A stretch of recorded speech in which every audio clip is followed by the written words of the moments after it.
Good morning, Roxanne.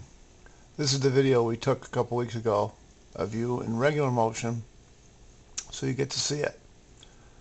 What I'm going to do is after we play it in regular motion, I'll play it in slow motion, and then I'll go frame by frame to show you the different things you're doing.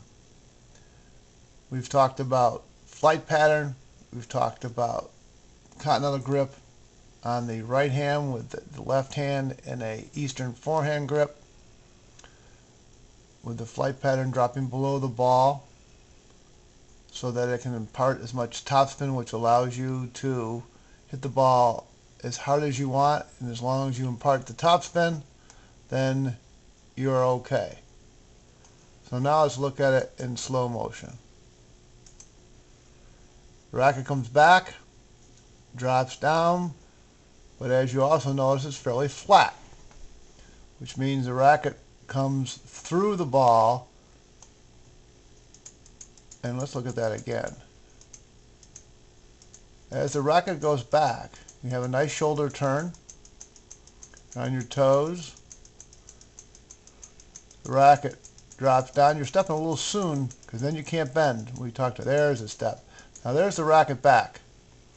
It's in a position not too much below that ball. In fact, your racket may actually be open a little bit. Notice how the swing goes sideways more than up and down. If it was going up and down, it would be coming more up this way rather than around that way.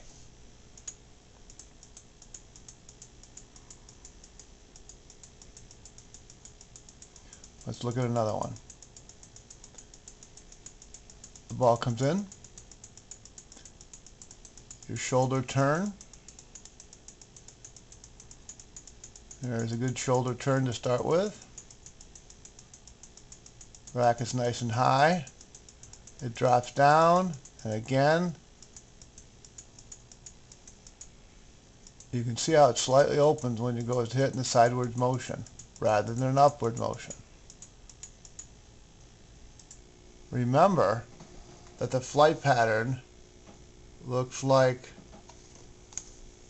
back, down, and there's the ball contact. You can see how far the rackets come from below to above the ball because the ball is there. This can get greater as the ability of the player increases and also as the ball slows down, which might happen on a clay court. Again, another angle.